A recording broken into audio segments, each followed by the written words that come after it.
A storm is brewing across the glamorous world of Los Angeles, but it's not the weather. It's something far more dangerous. Betrayal cloaked in silence, secrets wrapped in loyalty, and a family pushed to the edge of its legacy. At Forrester Creations, a seemingly routine morning shatters into tension as Steffi Forrester locks herself inside the executive office, holding a sealed envelope in her hand, its contents capable of obliterating everything she has fought for. That envelope contains DNA evidence that questions the very bloodlines the Forresters have clung to for decades. Meanwhile, Rich Forrester returns from a spontaneous trip to Paris with Brooke, unaware of the firestorm Steffi is about to ignite. Taylor Hayes arrives unexpectedly at the same moment, urging her daughter to wait. Steffi, once this is out, there's no undoing it. Are you sure? But Steffi's jaw tightens. The truth doesn't care if we're ready. It exists regardless. Elsewhere, Finn sits alone at Il Giardino, staring at a family photo with Steffi and the kids. His peaceful moment is interrupted by an anonymous message sent to his phone. An image of a hospital file bearing his name and a blood type mismatch. The sender? Unknown. The implication? Chilling. As Finn tries to process what it means, a shadow watches him from a distance. Sheila Carter, who has resurfaced but remains undetected. She's playing the long game, waiting for the perfect moment to strike back after being humiliated and exiled. And this time, she has a new pawn, Poppy Nozawa. Poppy, feeling marginalized and judged by the Forresters, has slowly been drifting into Sheila's web, exchanging silent glances and cryptic late-night phone calls. Her daughter, Luna, begins to sense something is wrong.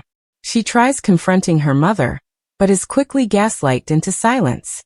You're imagining things, Poppy says, avoiding eye contact. But Luna knows better. Across town, Hope Logan is struggling with her own private battle. After her explosive fallout with Thomas and the unraveling of her brand at Forrester, she has started digging into the finances of Hope for the future. What she finds shocks her. Several anonymous donations funneled through a shell corporation recently linked to Poppy's name. Hope brings this to Brooke, who immediately smells trouble. This isn't a coincidence, Brooke mutters. This is someone trying to buy control. Ridge, now briefed by Steffi, calls a secret family meeting. The room fills with tension as Steffi finally drops the bomb. Finn's paternity may not be what they thought. Liam, seated silently at the edge, bursts out. Wait, if Finn isn't who he thinks he is and Sheila's still lurking, what the hell are we up against? At that moment, Carter enters with legal documents that confirm Forrester Creations has been under surveillance for the past 3 months. Secret microphones hidden in 3 offices. Suspicion turns toward Poppy, especially after security footage shows her alone in Ridge's office one late night. Luna overhears this and confronts her mother. Did you plant those bugs? Tell me the truth. Poppy stays silent, her eyes cold. I did what I had to do for us. Luna breaks down, feeling betrayed beyond repair. She rushes to RJ, seeking comfort, and reveals everything. Together, they vow to expose the truth. Meanwhile, Finn confronts Steffi about the file he received. What if I'm not her son? What if everything I believed was a lie? Steffi can't deny it anymore. She hands him the DNA report. Finn's hands tremble as he reads the confirmation. Sheila Carter is not his biological mother. Across the city, Sheila is watching everything unfold in real time from a remote apartment.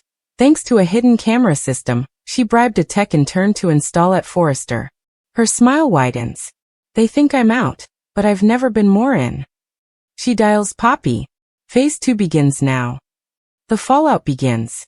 With Finn holding the DNA results that prove Sheila isn't his biological mother, his entire identity starts to collapse. He stares at the report in disbelief, unable to reconcile the truth with the lies he's lived under. Steffi, standing across from him, watches the man she loves slowly unravel. We can face this together, she whispers. But Finn isn't ready for comfort. Then who am I, Steffi? Who the hell am I? Meanwhile, at Spencer Publications, Liam and Bill are poring over the bugging evidence Carter presented. This isn't just industrial espionage, Bill says grimly. This is a full-blown assault on the Forrester legacy. Liam leans in closer. And if Poppy's involved, what else is she hiding? In a private suite at the Beverly Hills Hotel, Poppy meets with Sheila. The tension between them is unmistakable. You didn't tell me it would go this far, Poppy hisses. Sheila, ever calm, replies, I told you power has a price.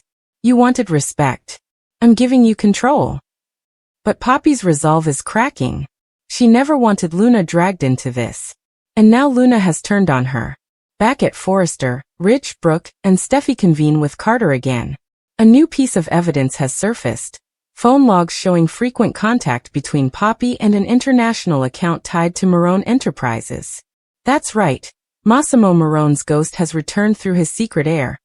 A man named Matteo, born from a long-forgotten affair in Italy, now bent on taking down the Forresters for erasing his father's name.